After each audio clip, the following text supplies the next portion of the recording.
presentación final, pero bueno, ¿dónde está? ¿Dónde está la Se escucha pero bajito. Se escucha bajito, Okay. ¿no? Ajá, Okay. ya estamos Ahora listos. sí. Bueno, ¿se oye bien? El guión a desarrollar esta noche son las motivaciones, por qué nosotros seleccionamos esta temática y no otra, ¿verdad? ¿Cuáles son los antecedentes de la perspectiva? Formas de mirar el futuro, preguntas clave, previsión versus prospectiva, la actitud del hombre, la prospectiva, conceptos, fundamentos, los escenarios, condiciones de rigor de los escenarios, la caja de herramientas, el prospectivista, el encuadre metodológico en sus diferentes fases de reflexión, decisión y acción, y un ejercicio de una vivencia personal que nosotros vivimos con un estudio prospectivo realizado en la ciudad de Barquisimeto, en el Instituto Pedagógico de la UPEL, de la Universidad Pedagógica Experimental Libertador.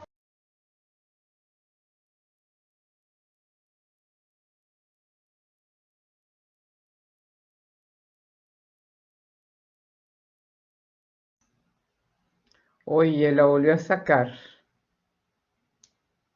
Ahí, otra vez. Doctora, no se escucha nada. Sí, no, porque la volvió a sacar, ha tenido problema con conexión. La volvió a sacar, lamentablemente, oye. Y es interesantísimo, mire, no tiene idea de lo que vamos a aprender esta noche si la doctora logra solventar eso. Tito, buenas noches.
Logró nuevamente.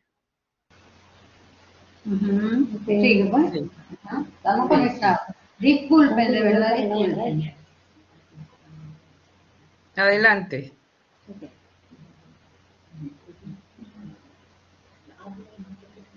Después del guión, adelante. Dale, dale. Ok.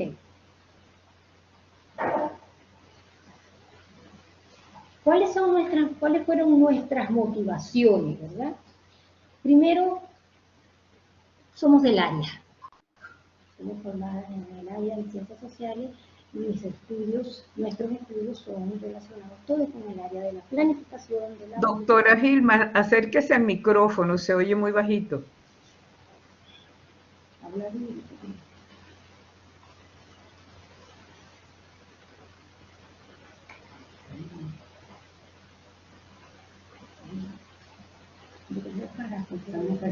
Bueno.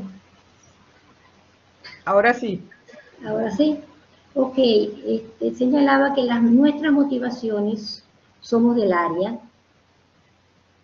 Estamos interesados en el futuro, porque en él vamos a pasar el resto de nuestras vidas.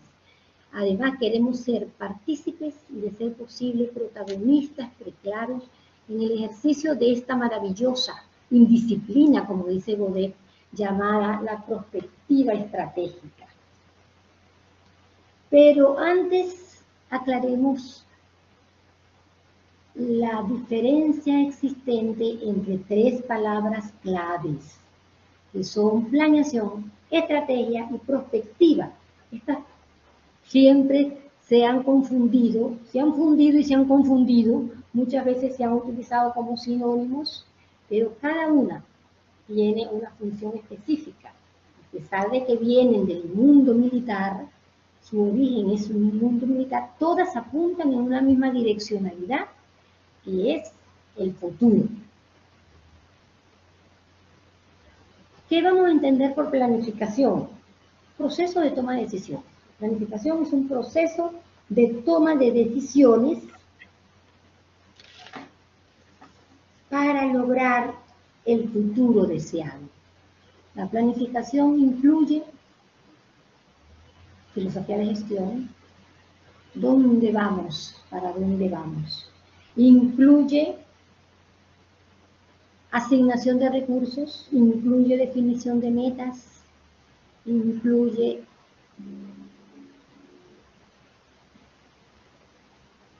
determinación de responsabilidades. Es un proceso completo de toma de decisiones para lograr los objetivos. La estrategia, por su parte, entonces son conjuntos de acciones que se ejecutan para lograr los fines también. Son estrategia, conjunto de acciones, trayectorias, caminos, recursos, acciones, que todas en su conjunto conducen al logro de objetivos. Y la prospectiva, pro adelante, expectare, mirar. Prospectiva, mirar adelante. Mirar adelante para aclarar el presente a la luz de los futuros posibles.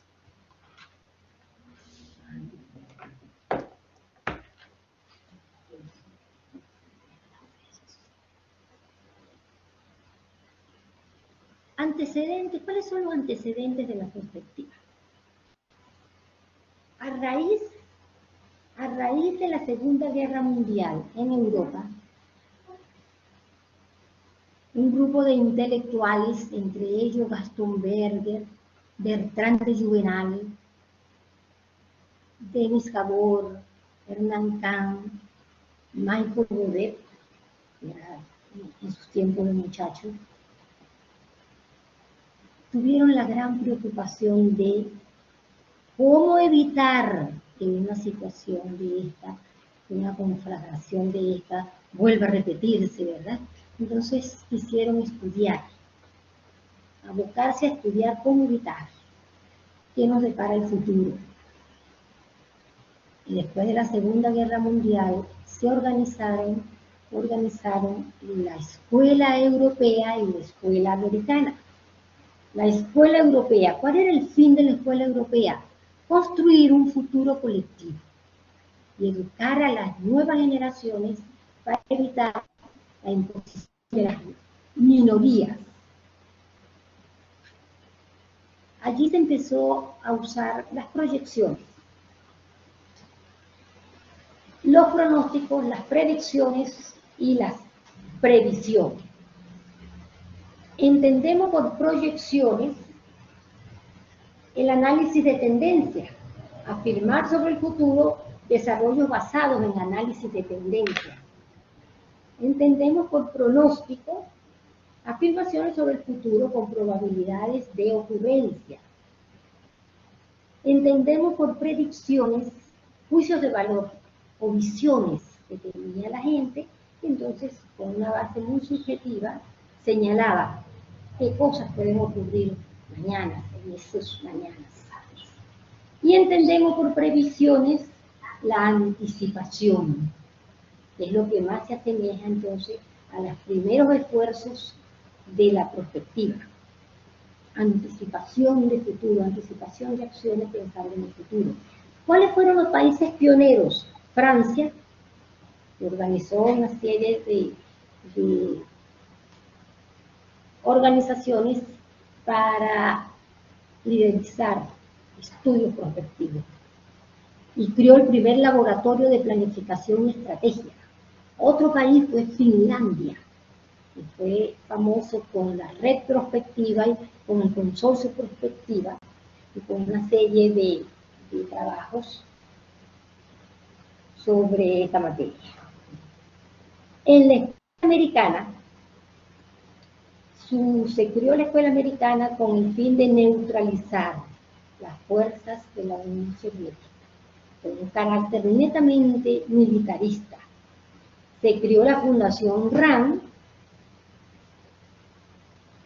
o la Helmer, Gordon y Dalkey crearon la Fundación RAND, también con fines militaristas.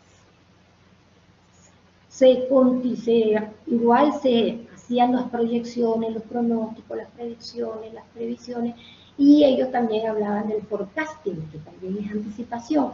Se inició la creación de los métodos cualitativos, porque todos los anteriores de proyecciones, pronósticos, predicciones tenían una base matemática, una base estadística, probabilidades. Entonces empezaron a crear los métodos cualitativos y así nació los estudios Delphi. El primer estudio Delphi, organizado por la Fundación RAND, fue el estudio Dalkey, cuyo fin fue estudiar el armamentismo, cómo estaba el armamentismo en la Unión Soviética y cómo estaban los americanos en relación al armamento, porque su objetivo era neutralizar las fuerzas de la Unión Soviética. A su vez, Japón, que fue el pionero en los estudios de calidad, invitó a Deming, Curran, Crosby, Harrington, que eran los grandes, en ese momento los grandes gurús, los grandes expertos en calidad, en los estudios de calidad, y los invitaron para Japón con el fin de que colaboraran en la organización de los estudios de perspectiva. Hasta ahora siempre se ha utilizado la técnica Delphi para sistematizar. Cada 5 años utilizan los japoneses la técnica Delphi para buscar consenso de opinión entre expertos y hacer estudios prospectivos. De igual manera, la literatura señala la experiencia brillante de la UNESCO, que desde esos años empezó a trabajar en pro de la democracia, de la paz, de la armonía, de la concordia, de la cultura, de la educación. Ya desde ese entonces se conocen los grandes eventos que la UNESCO desarrolló en el mundo para buscar la mejora, la calidad de la educación.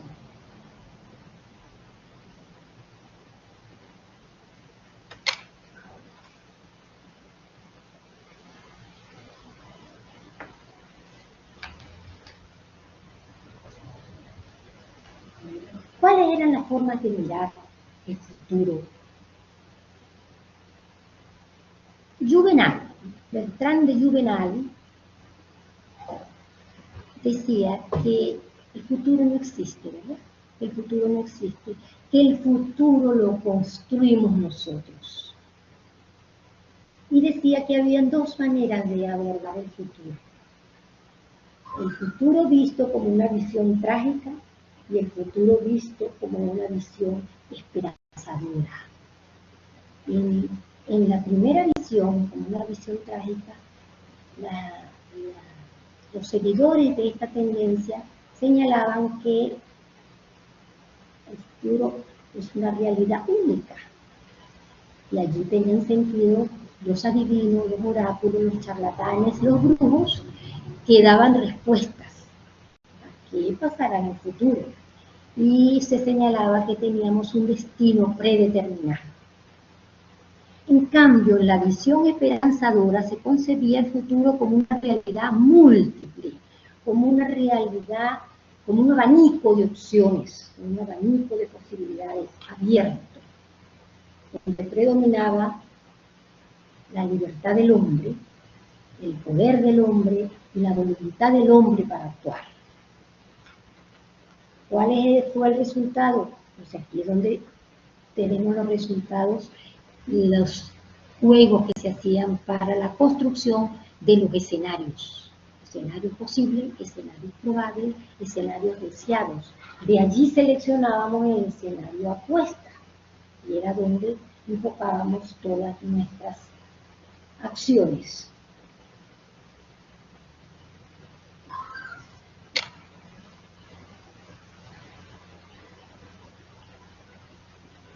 ¿Qué preguntas claves nos hacíamos?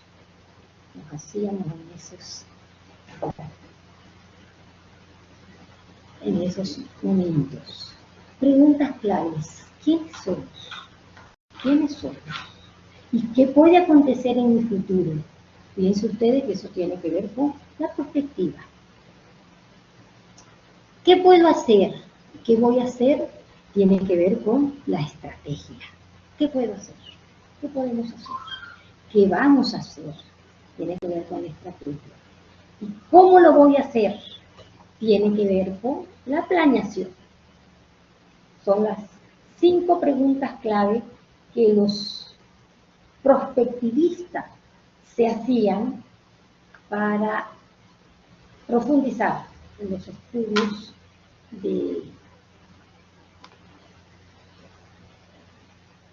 prospectivos.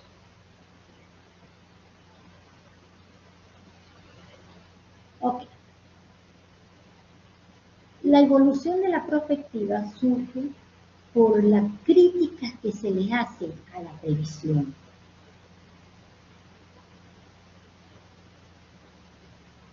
¿Qué entendemos por previsión? Y al compararlo con las perspectivas, ¿cuáles son las diferencias, verdad? Desde el punto de vista del enfoque, la previsión era un enfoque parcial y la previsión normalmente se hacía a corto plazo. La prospectiva, por el contrario, es una visión global, macro, y se trabaja a largo plazo. Desde el punto de vista de las variables, en la previsión predominaban las variables cuantitativas, se hacían pronósticos, se hacían proyecciones y todo eso era manejo de data cuantitativa, estadística. Y era una visión más objetiva, basada en números. En la prospectiva se empezó a trabajar entonces con variables cualitativas y muy subjetivas, porque ya entraba la opinión del hombre, estudios de consenso. Desde el punto de vista de las relaciones, en la previsión había la presencia de estructuras constantes, variables estáticas. En la prospectiva teníamos variables dinámicas, estructuras evolutivas, interacción, estudiábamos las interrelaciones. La explicación, en la previsión, el pasado explica el futuro. Lo que pasa en el pasado es lo mismo que va a pasar en el futuro. Es la previsión. El pasado explica el futuro. En la prospectiva, el futuro es la razón de ser del presente. Y entonces el futuro en la previsión era considerado como único y cierto. En la prospectiva el futuro se considera como múltiple, abanico de opciones. Pero hay mucha incertidumbre, es incierto. La actitud en la previsión era una actitud pasiva o adaptativa o adaptable. En la prospectiva es una actitud preactiva y proactiva.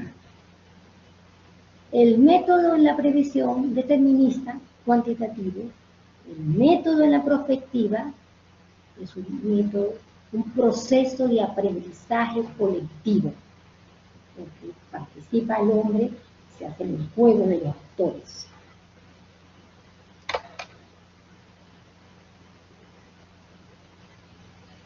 ¿Cuáles son los tipos de actitudes? Naturalmente, el lugar ocupado por la prospectiva varía mucho de una organización a otra. Depende mucho de los horizontes del tiempo y depende mucho de esto. ¿Cuál es la actitud del hombre? El gráfico es muy elocuente, ¿verdad? Hay 4 tipos de actitudes. La actitud pasiva, dejar hacer, dejar pasar. La actitud reactiva, reaccionar ante el evento. La reacción sin desmeritar la labor de un bombero, ¿verdad? Pues, lo utilizamos como ejemplo, un bombero. El fuego se enciende y corremos. La actitud reactiva. La actitud preactiva es anticipar, anticipar. Reactiva, anticipar lo que pueda suceder y actuar en función de eso. Y la actitud proactiva es la actitud, dicen los teóricos, dicen del conspirador, la actitud del conspirador, el que provoca, el que incita al cambio, el que trabaja las situaciones de manera de provocar el cambio.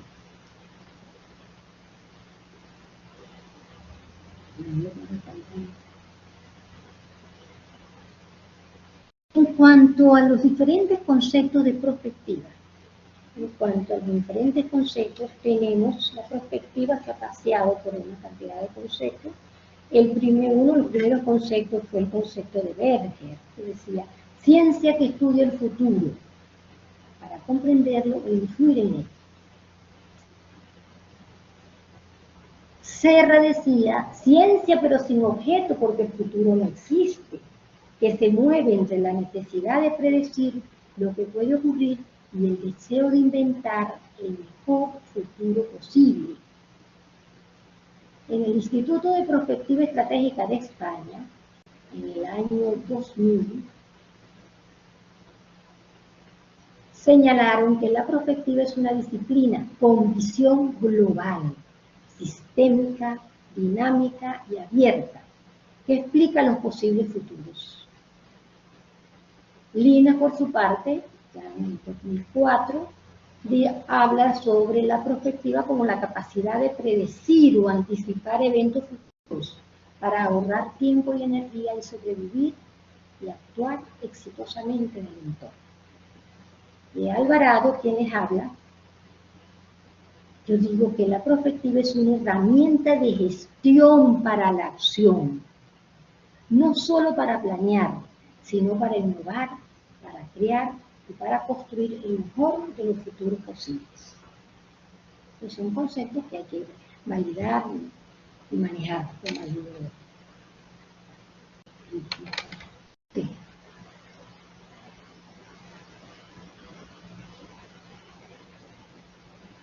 Dejé de último este concepto porque este corresponde a Godet. Godet está considerado como uno de los mejores impulsores o mayores impulsores de la perspectiva, Michael Godet. Él no solamente dio un concepto, sino que utilizó el triángulo griego para hablar de la perspectiva. Y dice que la perspectiva es un esfuerzo por lograr una previsión o anticipación que permita aclarar la acción presente a la luz de los futuros posibles y los futuros deseables. Ahí utiliza el triángulo griego de Godet en el año 2000. Utiliza el color azul, que en griego significa logos, que es la razón, el pensamiento, el discurso de la reflexión perspectiva. El amarillo, en griego utiliza la palabra epidumia, de las sensaciones, de la apropiación intelectual y afectiva de los estudios prospectivos. Y el verde, en griego es erga, de las acciones y de las realizaciones.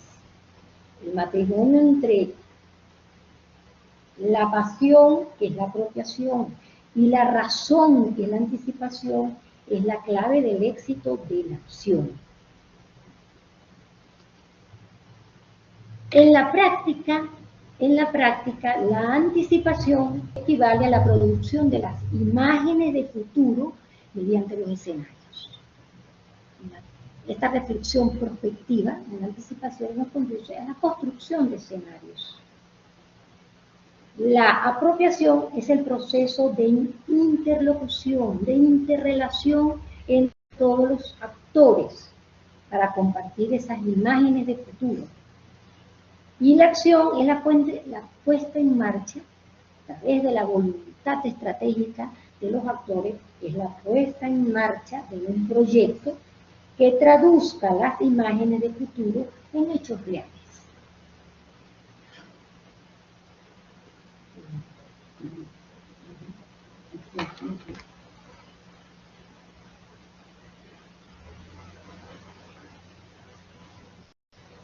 Los fundamentos de la perspectiva, a raíz de todo esto, los fundamentos de la perspectiva es adoptar un enfoque de problema global, ver la montaña en su totalidad. Puedes ver cada parte de esa montaña, ¿verdad?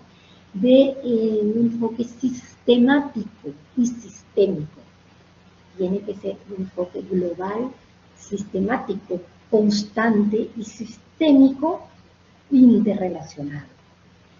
Considerar los factores cualitativos y las estrategias de los actores, desconfiar de las ideas y de los estereotipos preestablecidos, optar por el pluralismo y la complementariedad de los diferentes puntos de vista, en la participación de los actores, hay de todas las disciplinas, de todas las corrientes, y movilizar los actores hacia el cambio.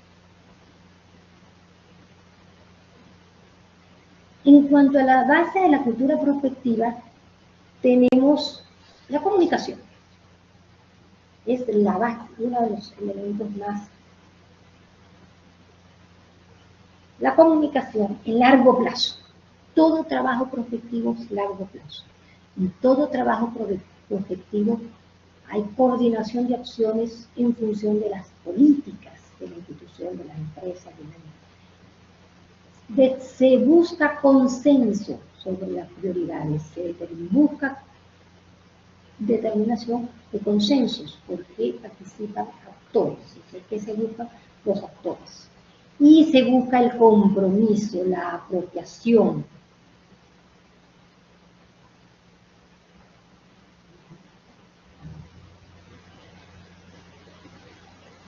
Ahora, ¿qué son los escenarios? El centro de los estudios prospectivos son los escenarios, que es lo que se busca, la construcción de escenarios.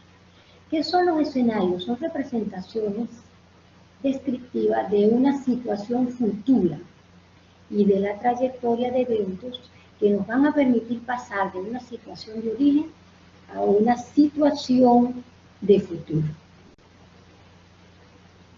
Escenarios, representaciones, son representaciones de una situación futura, que nos va a ayudar a pasar de A a B, de una situación A a B, de una situación de origen a una situación de futuro. ¿Cuáles son los elementos básicos del escenario? De tendencias, las tendencias. El cambio continuo y creciente de un determinado aspecto sobre un horizonte o periodo de tiempo. Las tendencias. El otro elemento básico, la incertidumbre. Análisis de incertidumbre, eventos en que las variables son conocidas, pero no su probabilidad de ocurrencia. Y la relación entre estos dos elementos, las tendencias y la incertidumbre que gobiernan los ambientes, que gobiernan las empresas, y que siempre están presentes y condicionan el futuro. ¿Y qué buscamos obtener? La imagen de futuro.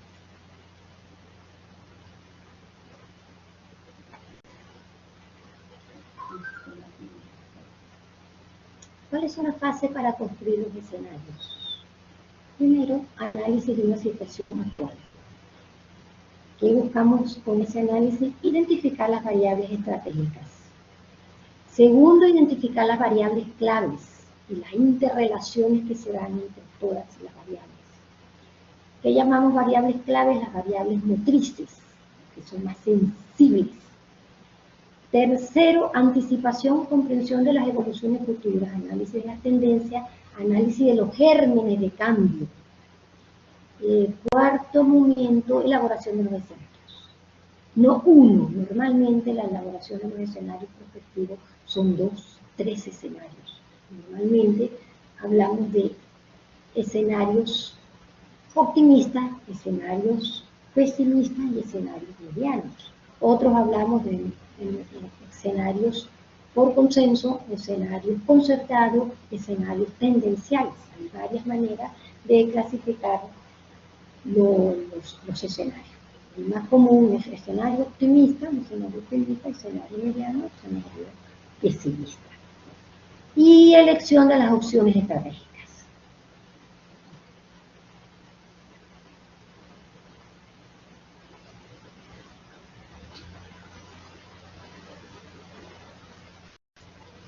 Los escenarios, lo que le da credibilidad a los escenarios es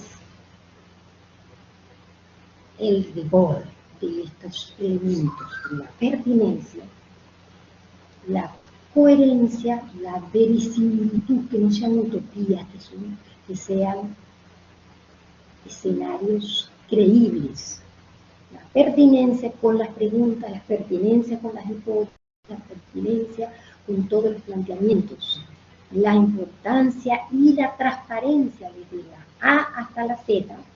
Tiene que haber transparencia, porque si no, no hay apropiación de los escenarios, ¿sí? Apropiación de los factores, ¿verdad?, de los diferentes escenarios. Para la construcción de escenarios, también Godet nos aporta una caja de herramientas. En esta caja de herramientas hay de todo para facilitar y garantizar la experticia de la gente. Utilizamos el panel de expertos, la matriz DOFA, los estudios Delphi, que exclusivamente están dirigidos a la búsqueda de consensos de opinión entre los expertos, el método multipol, los análisis estructurales, para organizar los aportes de la creatividad de los actores de estos diferentes estudios. Están los ensayos, están los escenarios, juegos de simulación, lluvia de ideas, la espina de pescado, Philly 66, los círculos de calidad, importados de los japoneses, para garantizar la interacción de las variables, de los elementos, de las hipótesis, de las inquietudes, de las ideas. Tenemos los impactos cruzados, que usados con los análisis de sensibilidad y los análisis de motricidad, dan cuán sensibles son los impactos. Los impactos cruzados normalmente se utilizan mucho con el Delphi, para determinar los eventos del Delphi, cuán sensibles son entre sí y cómo impactan entre sí. También tenemos el ábaco de Régnier. Y para presentar evidencia, bueno, utilizamos todo lo que son las series de análisis de series de tiempo, los árboles de pertinencia, los pronósticos tecnológicos, la técnica Monte Carlo, el árbol de competencias y otros que existen y que todos están trabajados en el manual de herramientas de Michael Godet.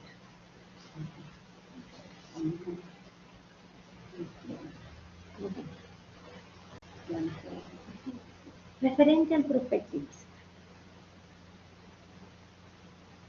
hay un poco escrito sobre qué se le exige a un prospectivista, ¿verdad? Yo utilicé este lema: el futuro comienza en tu mente, que es el lema de una incipiente teoría que se llama psicoprospectiva. Esta teoría la plantea Alesia Montero, la doctora Alesia Montero, en el libro de Guillermina Baena. Está comenzando a trabajar en eso, y es la fusión de la psicología con la prospectiva, con el fin de estudiar los procesos cognitivos y los procesos conductuales de los seres humanos ante el futuro. No se necesita ser un vidente ni un mago, ni haber tenido experiencias paranormales para ser prospectivista. Los teóricos recomiendan que debemos desarrollar, primero conocer tu cerebro, romper paradigmas, provocar pensamiento estratégico, tener clara tu visión, imaginar futuros, pensar prospectivamente, prospectere, adelante, pensar adelante, mirar adelante. Y casi todos, tanto Verne como Juvenal, como Godet, dicen, para ser prospectivista tenemos que ver diferente. Tenemos que tener claro que el futuro es un mundo de posibilidades, un abanico abierto.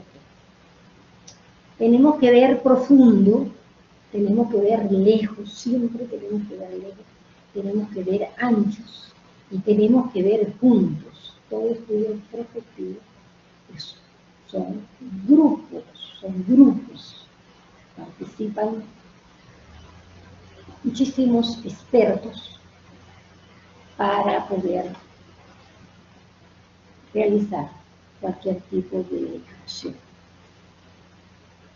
Entonces, en cuanto al encuadre metodológico, a la metodología utilizada en los estudios prospectivos,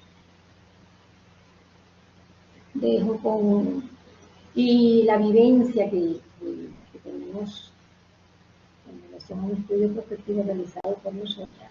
Entonces dejo con ustedes a la doctora Marisol Sánchez.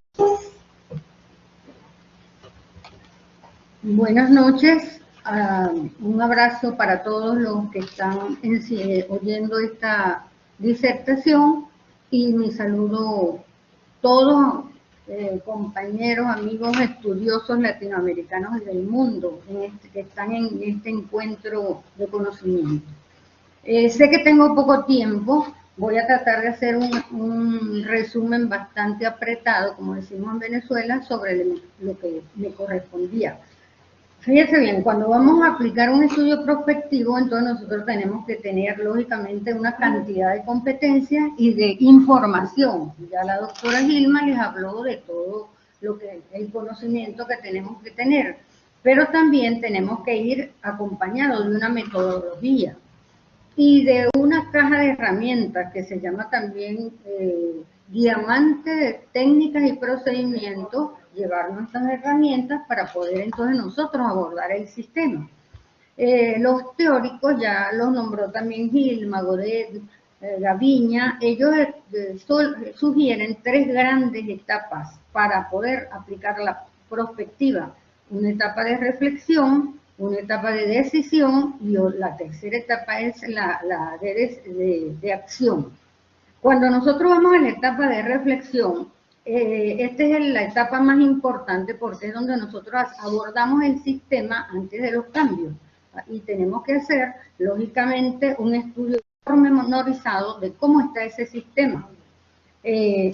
Analizamos entonces cuál es el entorno general del sistema, cuáles son las tendencias mundiales que se mueven en ese momento y determinamos las variables externas que están incidiendo en ese sistema también. Lógicamente allí hemos delimitado el sistema y llegamos a la determinación de cuáles son las variables clave que están incidiendo, bien sea positiva o negativamente, sobre ese sistema, o sea, no lo dejan actuar o lo están impulsando de una manera inadecuada. Eso lógicamente nos valemos de, ya dijimos, tenemos nuestra cajita de herramientas, nuestro diamante de técnicas y procedimientos y vamos seleccionando esas técnicas en función de lo que vamos necesitando. Por ejemplo, para esa delimitación del sistema y de sus variables podemos hacer un análisis estructural del sistema. Voy a ir rápido y después ustedes en las preguntas pues nos vamos aclarando. Hemos definido entonces para las variables internas y externas es sumamente importante aplicar la matriz FODA, porque allí podemos obtener las fortalezas del sistema, las oportunidades, pero también las debilidades y las amenazas que nos interesa conocer para poder actuar. Teniendo esta información, entonces ya hemos construido una retrospectiva y con sus tendencias, una retrospectiva del sistema, hemos identificado las tendencias y tenemos entonces el conjunto de actores, porque ya Gilma lo dijo, este es un trabajo de cooperación colectivo de actores y para ello entonces tenemos que contar con los actores principales que son los asesores, los que dirigen la empresa y los que intervienen también en la empresa o en la organización o en el sistema. Vamos a hablar así. Eso nos da una idea de cuál es la situación actual del sistema y nos valemos pues de los talleres de prospectiva para poder puntualizarme en esa situación y identificamos cuáles son los gérmenes de cambio del sistema. Voy a ir un poquito rápido porque sé que estoy sobre el tiempo. La segunda etapa es la etapa de decisión. Esa etapa nos permite a nosotros entonces identificar las estrategias de los actores. Esa es una etapa muy importante. Allí el juego de actores es muy importante porque allí podemos con ellos identificar entonces los escenarios. El escenario apuesta, el escenario tendencial, el escenario ideal, y llegamos entonces a determinar dentro de esa decisión cuál es el escenario apuesta. Y la técnica Delphi, pues ya nos indicó Gilma, es muy importante porque esa técnica nos permite tomar decisiones, sobre todo es de consenso y nos lleva pues a poder tomar el escenario que es el que mejor nos conviene.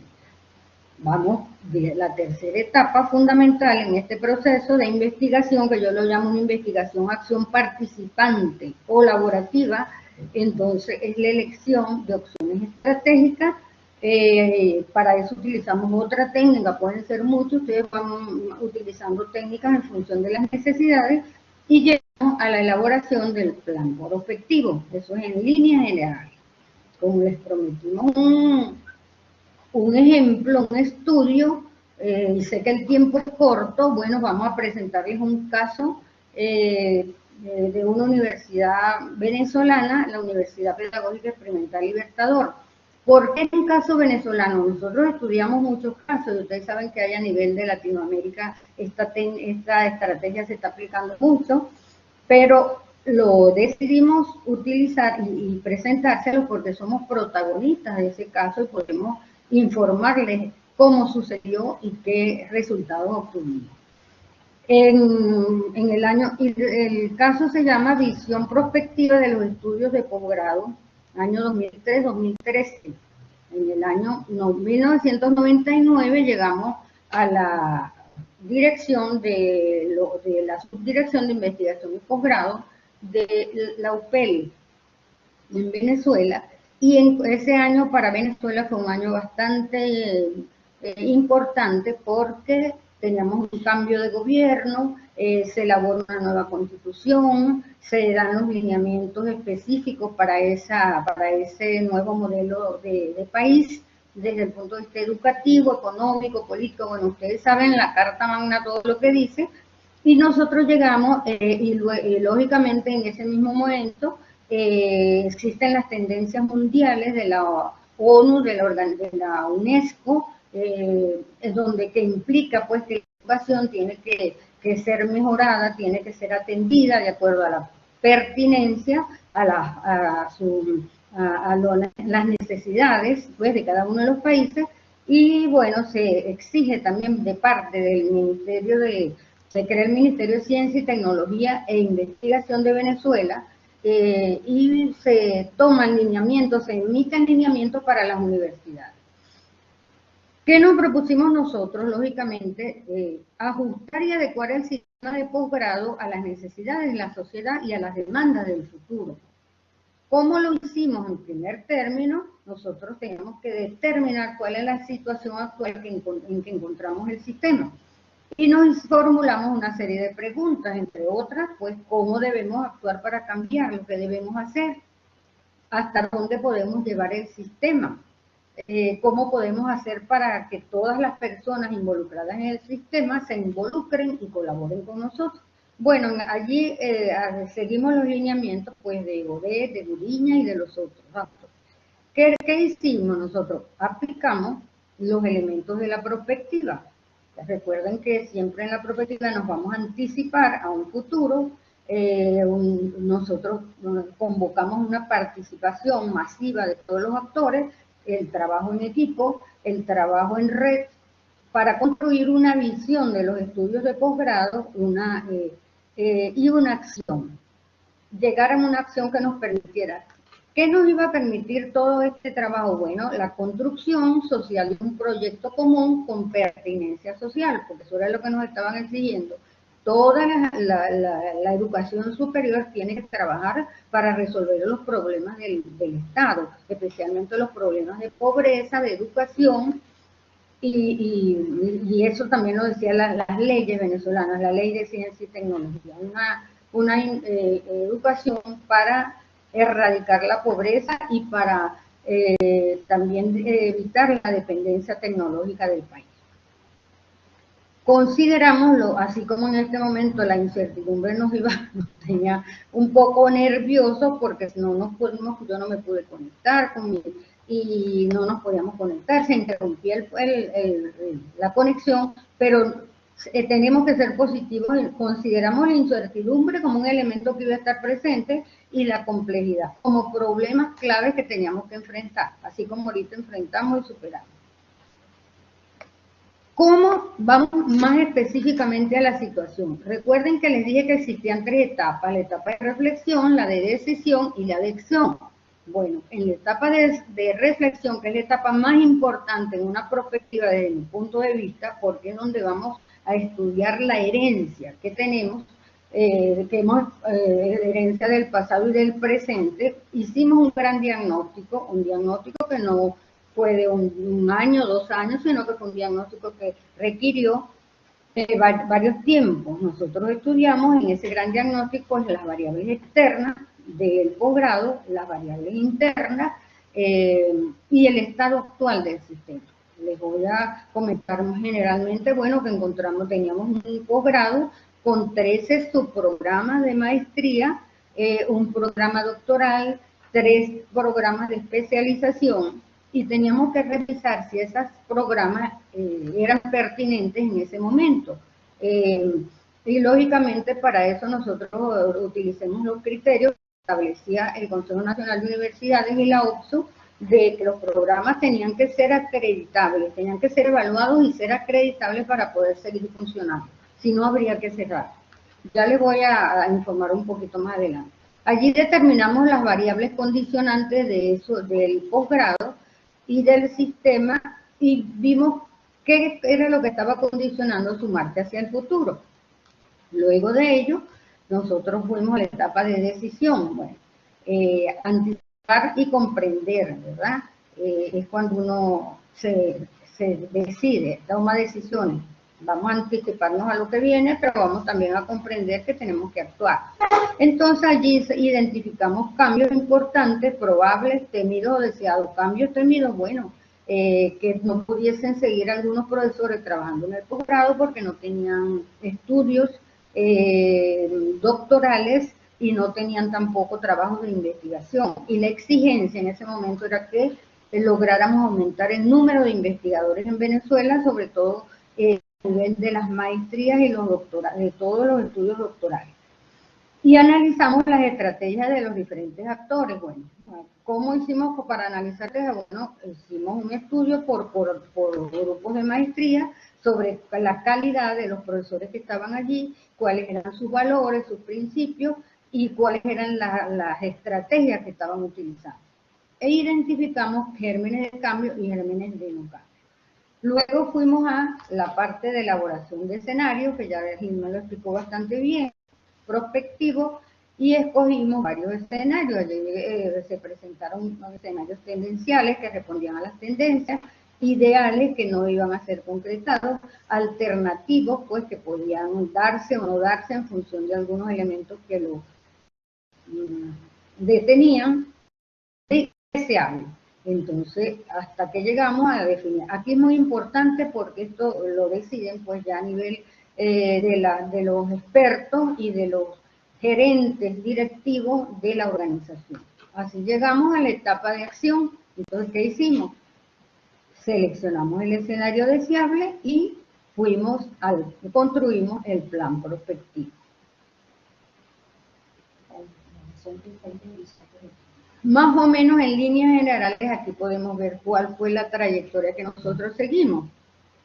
Nos preguntamos el estado presente, qué ocurría allí. Bueno, yo les puedo decir a través de un análisis estructural y una matriz, ya dije, DOFA, pudimos conocer las fortalezas, las debilidades, las oportunidades, ¿verdad?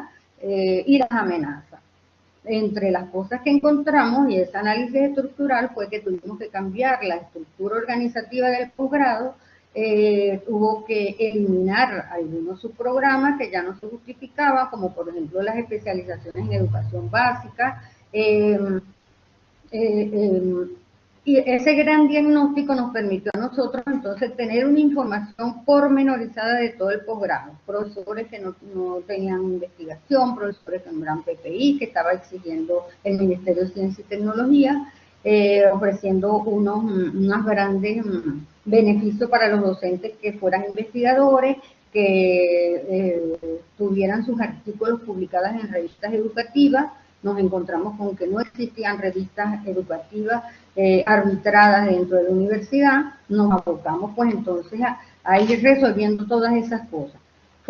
¿Qué puede ocurrir? Bueno, nosotros construimos, aplicamos la prospectiva y nos fuimos al estado del futuro. Para eso apelamos a la cajita de herramientas, hicimos análisis morfológico y este análisis de Stewart es muy importante, pues esta es una teoría psicológica que nos permitió estudiar los valores de los actores de la organización y cómo incidían estos valores en la buena marcha o no de la organización.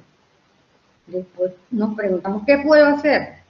Bueno, sencillamente nosotros, ¿qué puedo hacer? Bueno, construir el futuro deseable y a través de una lluvia de acciones, digo, donde son estrategias que permiten decisiones. Aquí también nos valimos nos apelamos a los gerentes, a los diferentes gerentes para analizar todas las estrategias y el futuro deseable y poder aprobarlo.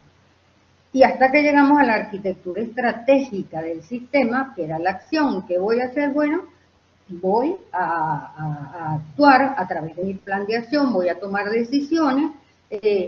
¿Cuáles decisiones? ¿Cuál fue el cambio que se dio en este momento en el posgrado?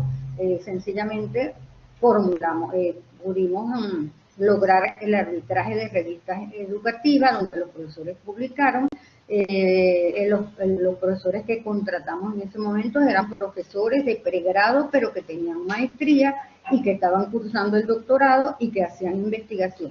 Creamos las líneas de investigación, los centros de investigación, los núcleos de investigación y los fortalecimos a través pues, de la inscripción de docentes que fueron elaborando proyectos educativos y proyectos con pertinencia social para hacer, aumentamos la actividad de docencia, que era donde estaba centrado el posgrado, fue sustituida por las actividades de investigación, de extensión y de producción. Bueno, transformamos la planta física, se creó una red tecnológica para todo el posgrado, hicimos convenios internacionales para intercambio de profesores. Bueno, en fin, fuimos haciendo cambios hasta que por fin nosotros logramos tener un posgrado reconocido a nivel nacional e internacional. Pues tuvimos intercambio con universidades de profesores y de estudiantes para hacer sus tesis en esas universidades de Colombia, de España. Bueno, y así fuimos nosotros trabajando hasta que logramos una organización, ¿verdad?, exitosa. Yo les quisiera decir en base al tiempo, porque es importante la opinión que ustedes tengan y la intervención, que el futuro pertenece a los que creen en la belleza de sus sueños. Yo recuerdo a Luis Beltrán Prieto Figueroa, un gran pedagogo venezolano, que decía, pensador, hombre, educador, si tienes un sueño, ponlo en el viento. Y recordar también el pensamiento de Jaworski, que dice: la actitud anticipatoria consciente implica inventar, innovar, transformarnos y transformar las organizaciones y la sociedad. Desde el futuro que emerge, de abrirnos a las posibilidades, a los milagros predecibles. Entonces, la invitación es a abrirnos, a creer en un futuro mejor, a ser optimistas, a trabajar en colaboración, a comprometernos con nuestras organizaciones, sobre todo a través de los reconocimientos afectivos, afectuosos, y sobre todo en crear en un mañana, en un mundo mejor, donde tengamos todo el derecho a una educación que nos garantice el progreso y la felicidad. ¿Sí, Iván?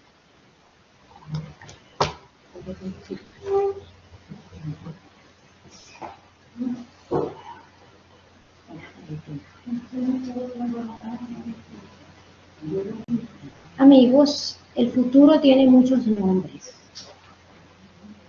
Para los débiles es lo inalcanzable. Para los temerosos es lo desconocido. Pero para todos los valientes como nosotros y ustedes, todos los que estamos relacionados y apasionados con lo que es la prospectiva como herramienta, es la gran oportunidad de otear el horizonte, mirar hacia adelante y soñar. ¿Soñar para qué? Para crear.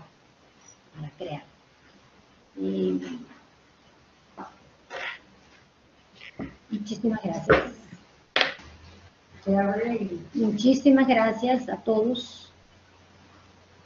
Y muchísimas gracias a la primera generación de prospectivistas, Berger, Juvenal, Kahn, la segunda generación integrada por Durance y Godet y Gaviña, y la tercera generación por Milkos, Mazzini, Anderex, Ortegón, Mojica y la doctora Guillermina de México. Aquí hay representación de muchos países y muchas maneras de abordar los estudios prospectivos. Muchísimas gracias a todos realmente. Gracias a ustedes por esos tan interesante explicación y experiencia vivida. Bueno, tenemos el derecho de palabra. Están felicitándolo en el chat, que ha gustado muchísimo el contenido que han desarrollado. Estamos en la sesión de preguntas, reflexiones, aportes, inquietudes, y las expertas esperan por ustedes. ¿Puedo preguntar? Ok. Sí, Adelante.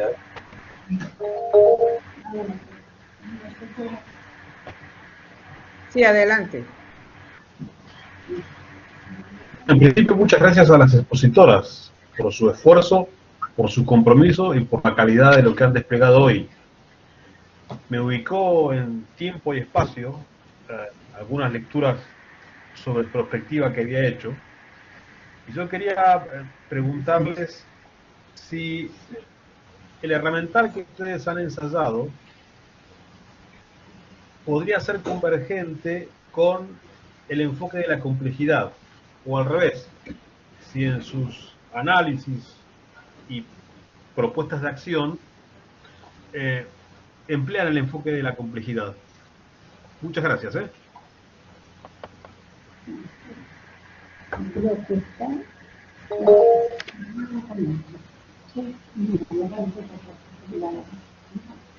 Doctora Marisol y la doctora Gilda.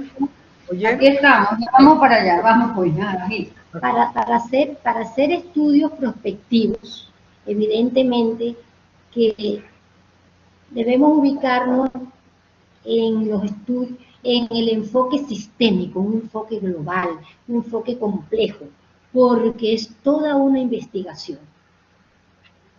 Sí, sí, así como insistimos muchísimo en la parte sistémica, porque analizamos las interrelaciones, también insistimos en la parte de los estudios de la complejidad. Lo que está desunido, unámonos. Y para ser prospectivista, realmente que hay que tener una cultura general amplia, porque son muchas las aristas que hay que tocar desde el punto de vista social, psicológico, ambiental, territorial, geográfico, razón por la cual siempre, en todo momento, hay expertos, hay la necesidad de expertos en todas las áreas, en todas las disciplinas, y los estudios prospectivos se adaptan y se hacen en todas las áreas. Nosotros encontramos estudios prospectivos en Polonia, en Australia, en España, cantidades de estudios prospectivos grandiosos, pero con 100 y 200 personas participando. Imagínense ustedes coordinar la acción de la interacción de 100, 200 personas, que participa la comunidad, participa el gobierno, los entes del gobierno, participan todos los que estén interesados. En los estudios que hace Colombia, uno de los estudios más connotados y que tienen un buen reconocimiento es todo el estudio para la organización del País Vasco. Allí trabajaron toda la distribución geográfica, toda la parte ambiental, la parte política, la parte social, estudiaron la parte demográfica, y está considerado como un estudio piloto, donde participaron más de 300 personas. Los estudios prospectivos realmente tienen una gran profundidad en todo sentido. Así como son sistémicos, se utilizan todas estas herramientas, todas estas teorías para hacer un estudio de prospectivo completo.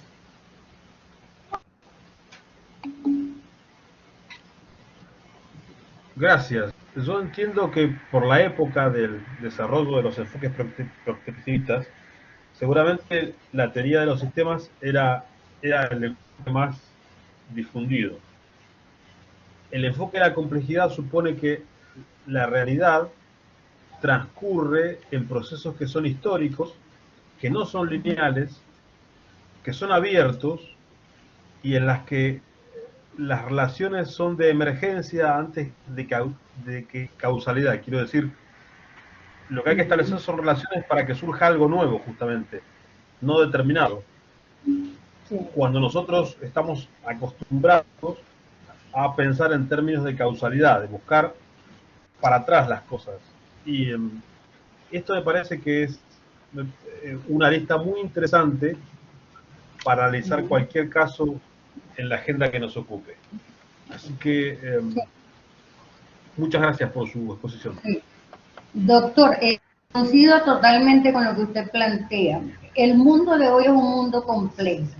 Cualquier enfoque que nosotros vayamos a utilizar para investigar, por eso yo llamo a la perspectiva como un enfoque de investigación complejo que no tiene, no es cerrado, sale totalmente del paradigma cuantitativo, y entonces se abre en un escenario novedoso para nosotros construir, pero con libertad, con colaboración y considerando la complejidad del mundo en el cual estamos insertos.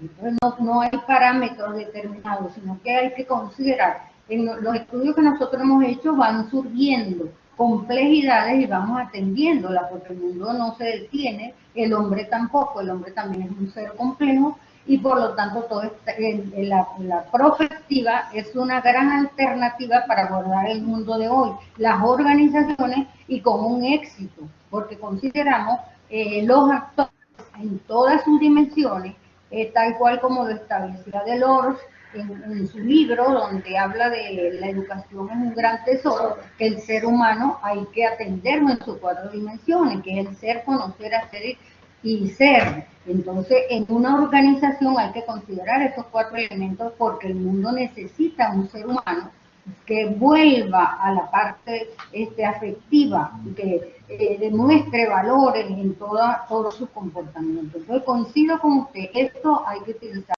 en la actividad también y son estudios complejos. Muchas gracias. Gracias. Doctor José Vargas, adelante.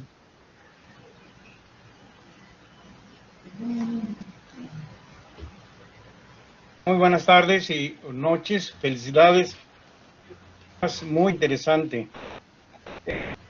Me encantó.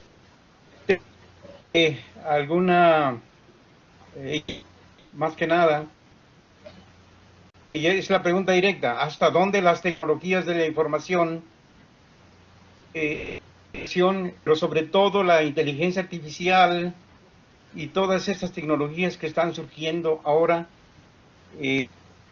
pueden ayudar a encontrar esas tendencias del futuro? Puedo decir que hasta los 50,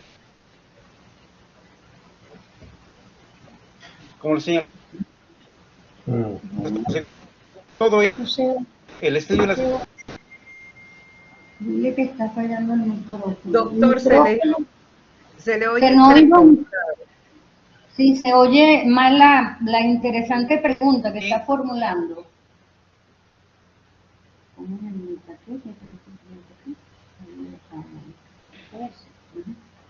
La más importante es que es la complejidad y la incertidumbre.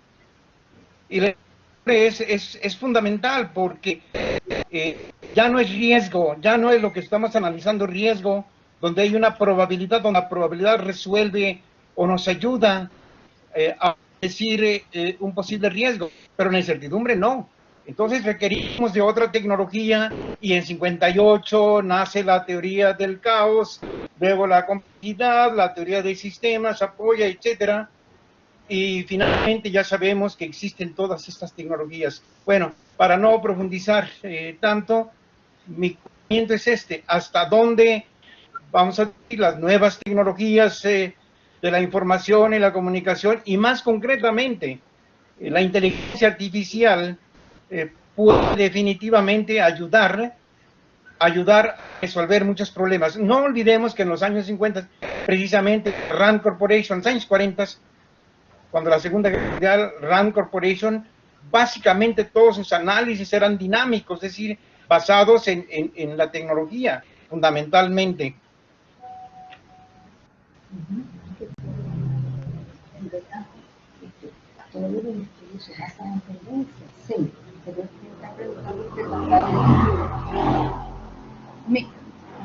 Bueno, mire, doctor, yo tengo un gran temor como ser humano y será como mujer, ante el avance de la tecnología sin control, vamos a decir así. Fíjense que estamos hablando del metaverso, el mundo virtual, que ya no necesita de presencia, pero ni de equipos, ni de personal, sino que llega una persona y construye con unas máscaras, unos dispositivos especiales, construye su mundo y se aísla.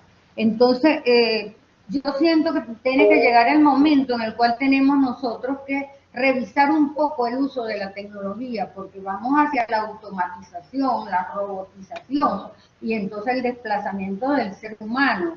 Y tendríamos que tener cuidado, no sé, es como yo invitaría a volver a tener un poquito de control y ver que hasta si esa incertidumbre, por lo menos que me causa a mí esa robotización y ese metaverso, puede ser controlado, puedo eliminar esa incertidumbre y lograr un mundo. Yo sueño con un mundo, le voy a decir, sueño con un mundo más humano, más pacífico, donde todos convivamos, donde todos aprendamos, donde construyamos ciencia y tecnología para la humanidad, que salgamos de Dios mío, atendamos todos los problemas sociales, pero Siento que a veces la parte tecnológica nos está arropando y hay que tener mucho cuidado. Es mi opinión, mi humilde opinión, pero yo soy más humanista. Me voy hacia la humanización del mundo y del hombre.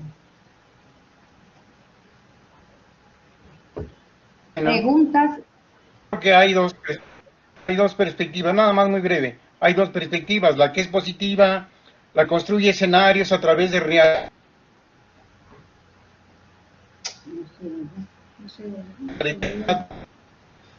Se oye muy entrecortado. Sí. Tiene mala conexión, ¿no? Sí, él Se está le en cayó. México, Se le cayó la conexión. fuera de sí, se le cayó la conexión. Mientras se conecta Bueno, Sandra a Dorian. Doria, Ah, ya está ahí. Ya está ahí, doctor. Sí, no, adelante, adelante. También se oye Era nada mal. más la consideración.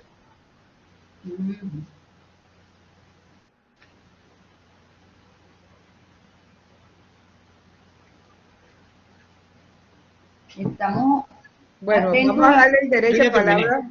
Ah. Doctor Vargas, Terminé. no le entendimos nada. sí se entiende. Ese es otro problema. No, es que no Simplemente se escucha. Doctor Vargas, no se le escucha. déjame. ¿Podría usted escribir la pregunta y damos paso a otra pregunta o inquietud o aporte que quiere hacer otro participante? Sí, adelante. Gracias. Que hagan otra Doctor, pregunta. ajá. Silfredo Doria, por favor. Sí, buenas noches. No, yo quiero hacer un aporte. No sé si me escuchan bien. Atendiendo a la Perfecto. parte de la teoría de la complejidad que estaba hablando, que antecedió al señor, y ahorita este señor que habla acerca de la tecnología y de la inteligencia artificial. Eso nos lleva a que existe una complejidad, pero no en los sistemas que se están dando, sino en nosotros los seres humanos. Cuando le damos mal uso a cada una de esas herramientas que se vienen dando a nivel global, para así darle un mejor desarrollo a un mundo mucho más civilizado. Cuando nosotros no nos centramos como seres humanos en darle un buen uso a cada una de esas herramientas, se nos hace el sistema un poco más complejo. O sea que la teoría de la complejidad no nace por los mismos sistemas, sino por la aplicación o el mal uso que se le da a cada uno de nosotros seres humanos como personas. Cuando nosotros actuamos y nos desbordamos sobre esos malos usos, es cuando se genera una complejidad en cada una de estas situaciones y no genera un caos. La complejidad no se da porque sí sola, se da por nosotros los seres humanos cuando le damos mal uso a cada una de esas herramientas que tenemos para utilizarlas. Muy interesante. Gracias. Sí, ese era el aporte que quería hacer. Sí, muy interesante, de acuerdo con usted. Todas esas tendencias se analizan cuando construimos escenarios. Cuando se construye el escenario, tenemos la obligación de analizar cuáles son las tendencias que hay en el entorno, cuáles son las tendencias tecnológicas, la ciencia, el desarrollo, cómo está la parte ambiental, las tendencias económicas. Los escenarios obligan a hacer esa reflexión profunda, esa anticipación, que es reflexión. Aquí había un material del doctor Valdio. Hay una pregunta. ¿Terminaron con relación con Dorio? ¿Sí? ¿Por qué nosotros No sé, no nos vimos es que ahí? no se oye, no se oye. No, con el que hizo la aportación ahorita de la complejidad y la tecnología. Pero hay una pregunta en el chat de César Rincón Godoy, y él dice: la perspectiva de su inicio toma en cuenta los algoritmos como elemento de predicción ante la incertidumbre, y los problemas a visualizar, como lo dijo el profesor Carlos Matus. Les recomiendo leer a su próxima estación Futuro. presenta una visión interesante de la IA, ética y gobernanza global con Sí. relación a la humanidad. ¿Lo quieres plantear, Sí, mejor dicho, que si me leerlo como- permite, porque en realidad las profesoras me hicieron recordar hace muchos años cuando trabajábamos con prospectiva en la administración pública de Venezuela. Y yo tuve la oportunidad de ser formado por Carlos Matu. Ujú. Y cuando hablan de tecnología, lo que es la inteligencia artificial, es una sumatoria de algoritmos que se programan y se autoeducan. La inteligencia artificial la construimos nosotros mismos. La profesora lo acaba de decir. Cuando hacemos escenarios, creamos ¿qué? Visión, futuro, estrategia, y desarrollamos todos los elementos que podemos tener. En este caso, recursos tecnológicos, foros, acercamientos a las comunidades, a los estudiantes, en fin, hacia donde nos orientemos a estudiar el problema en cuestión. Y en los últimos años, algo que he venido estudiando, que es la parte de la ética, bioética, la neuroética, con respecto a la inteligencia artificial. Miren, y hace 2 días la BBC publica los efectos sobre el metaverso, y empresas como McDonald's ya están generando sus iconos para que la gente que entra a metaverso juegue, se desarrolle y pida comida a su casa. Entonces, la evolución del hombre, que es algo muy, muy natural, que es construir futuro, apoyándose en la tecnología, porque estamos en los tiempos posmodernos, sí tenemos que revisar sobre todo el punto ético de lo que nos corresponde a nosotros en algún momento como pensadores, aportar a las generaciones de relevo. Entonces, el libro que les recomiendo, que es La próxima estación futuro, de Raga Joselbar, es un hindú alemán que es futurólogo, y él hace una revisión muy hermosa de lo que es el futuro y todo lo que tenemos en el presente para poder llevarlo. Es igual que todo ese aporte maravilloso que acaban de regalarnos en la presentación. Si nosotros que estamos en el presente no miramos el futuro, ¿cómo podemos reflexionar sobre el pasado para desarrollar un presente real y un futuro sostenible? Esa es una cuestión que tenemos que estudiar permanentemente. Muchas gracias, muy agradecida. Que nosotros que estamos en un futuro, pero gracias por el libro. Tremenda conclusión y cierre, doctor César Rincón Godoy. Me encantó muchísimo. No sé qué dicen las ponentes. Extraordinaria, ¿no? Es como un cierre excelente, y sobre todo con la recomendación de libros. Lo vamos a buscar y lo vamos a leer, porque hay que estar todo el tiempo en la búsqueda, pues, de las cosas que nos fortalecen y sobre todo que nos nutren. Y ese libro de verdad yo no lo he visto. Lo vamos a buscar, y su exposición fue excelente. Estoy totalmente de acuerdo, lo felicito a mí. Habíamos planteado una inquietud sobre qué se requiere para desarrollar una renovada competencia estratégica.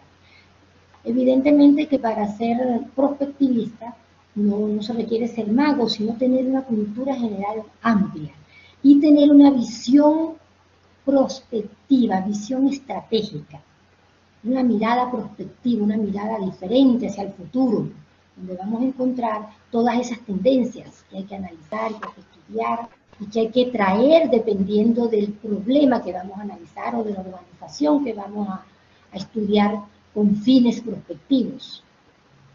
Entonces, habíamos planteado qué se requiere para desarrollar esa renovada competencia estratégica, porque cuando revisamos las soft skills, no tenemos allí eso, visión estratégica. Pensamiento estratégico, visión estratégica, no está contemplado. Y a mí me parece que deberíamos estudiar un poco para enriquecer las soft skills que está pidiendo el mercado y que SUGIS está trabajando en esa línea. Un aporte nuestro sería eso, incorporar, pensar estratégicamente, activamente, voltear el horizonte y analizar qué hay en ese horizonte, ¿verdad? Qué tendencias, qué caminos. En todo esto que ustedes han dicho sobre la inteligencia artificial, sobre la robotización, sobre el metaverso, entonces esas cosas hay que estudiarlas como tendencias que nos van a responder, analizar en cualquier estudio de prospectivo que hagamos de ahora en adelante.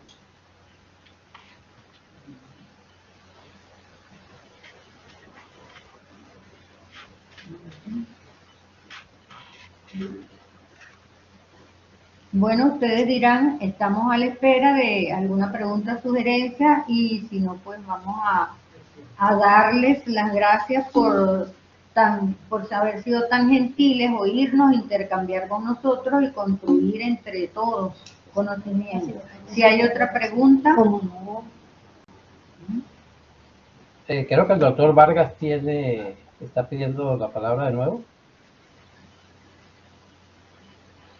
Doctor Vargas. Perdón, no tenía el micrófono abierto. Doctor Vargas, creo que sí. No, ya, era hace rato, se me pasó, perdón.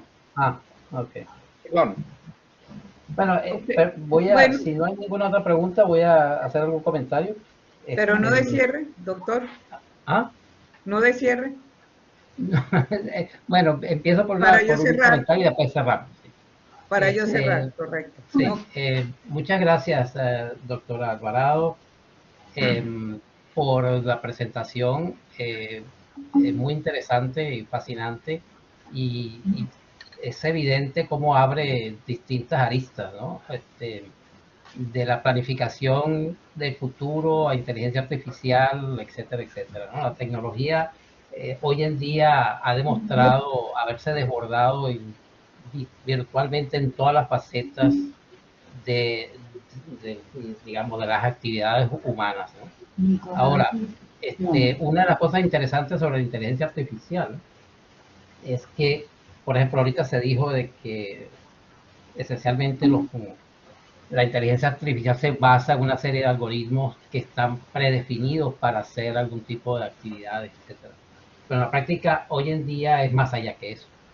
La intención esencialmente es poder lograr que la inteligencia artificial pueda emular la inteligencia humana en todos sus aspectos. Ahora, ese es el objetivo. Quiere decir que se haya logrado por el momento. Sin embargo, hay programas o algoritmos que se han desarrollado para que se autoprogramen, dependiendo de las necesidades que se le planteen a la máquina o al sistema. Y eso ya es una fase completamente distinta, porque no depende de la percepción, no depende del interés o el propósito del humano. El humano le da, o los programadores le dan una serie de instrucciones que le permiten a la máquina tomar sus propias decisiones y reescribir su código. Así que, de todas maneras, eso es una parte que quería observar ahí. El otro detalle es que, claro, el futuro, la predicción del futuro es algo muy interesante en muchos sentidos, ¿no? Uno habla de que, pues, puede predecir el futuro, no estoy seguro hasta dónde se pueda, ya que cada vez que nosotros insertamos una idea nueva en ese potencial futuro, lo estamos cambiando. Y eventualmente terminamos con algo que no necesariamente habíamos predecido. Entonces, es un proceso complejo, obviamente, y creo yo que uno de los elementos que me parece interesante, que me gustaría saber qué opinan al respecto, es cuán complejo es precisamente implementar estos elementos cuando se considera la inercia, si se puede decir así, al cambio, o que, en otras palabras, la gente trata de evitar cambiar los paradigmas, porque ese es el estado más simple. que cualquier persona puede adoptar, ¿no? Lo que ya yo sé hacer, no lo quiero cambiar. Y eso es, y la razón por la cual eso ocurre está inmersa en la naturaleza propia del cerebro. La neurociencia nos dice que el cerebro tiende a ser lo más eficientemente posible en cuanto al uso de energía. Y más complejo es lo que tiene que aprender, tiene que aprender cosas nuevas, requiere más energía el cerebro, por lo tanto siempre trata de irse por aquello que ya ha estructurado de manera que no consuma tanta energía. Entonces, el cambio de paradigma no es un elemento trivial ni fácil de lograr. Aparte, cuando se trata de personas, cada persona es un mundo, como lo sabemos, y pues poder coordinar todos estos individuos para hacer un cambio de paradigma general no es una situación muy fácil, que digamos, pero ustedes saben qué opinan al respecto.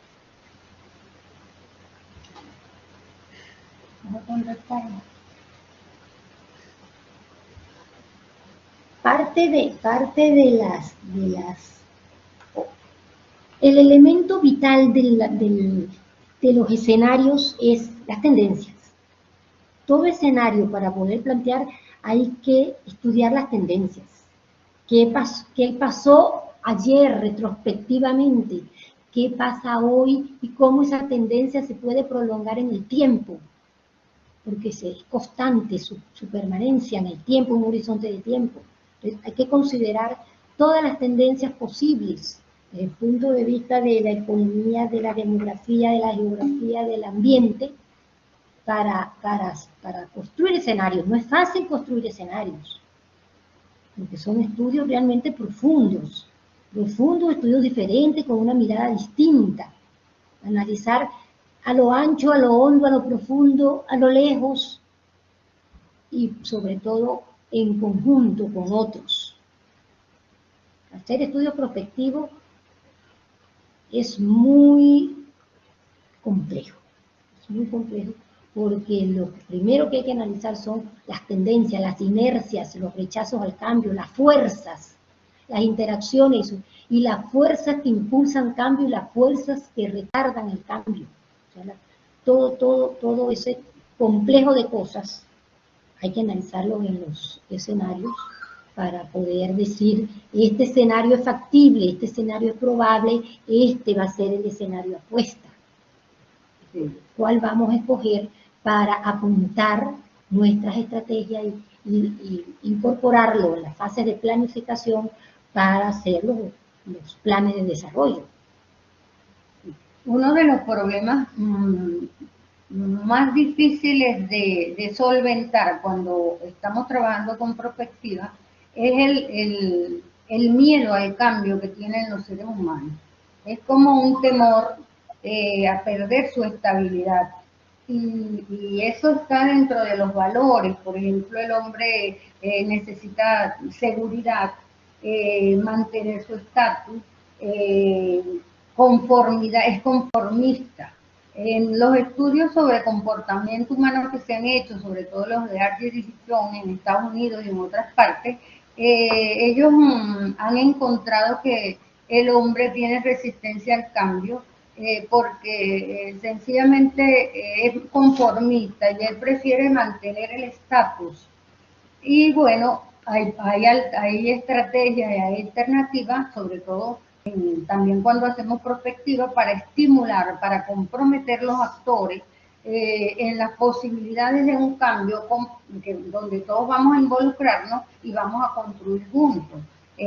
Uno de los actores más difíciles de que acepten cambiar, me disculpan, pero son los directivos, los gerentes, cuando están en los puestos. Entonces, para uno hacer prospectiva en una organización, en una empresa, lógicamente tiene que empezar por ganarse la confianza de los gerentes. ¿Por qué? Porque si no hay esa confianza y esa posibilidad y se comprometen, sencillamente ellos son unas barreras para los cambios. Entonces, por eso en prospectivas es fundamental la participación de los gerentes, todos los actores de la organización, porque alguno que no participe, allí se nos va a caer el trabajo. En el trabajo que nosotros hicimos en la UPEL, nosotros involucramos más de 600 actores entre estudiantes, profesores, coordinadores, gerentes, personal obrero, personal administrativo y sobre todo los gerentes, los empleadores. ¿Por qué? Porque ellos eran los que nos decían cuáles eran las debilidades de que estaba sucediendo en el posgrado. Entonces, allí hay que tener como mucha paciencia, utilizar técnicas de motivación, teorías psicológicas para estudiar el comportamiento humano. Yo le dije que también utilizamos allí teorías sobre los valores, porque cada uno de los valores incide en el comportamiento que tiene una persona en una organización, y entonces hay que buscar que los valores son de logro, de estimulación, de autodirección, para que esos valores pues permitan pues el avance de la organización. Entonces eso hay que atenderlo. Si no atendemos esa parte del ser humano, es muy difícil que nosotros logremos caminar hacia un futuro deseado. El compromiso, la identificación y el caminar juntos, eso es fundamental en un estudio prospectivo.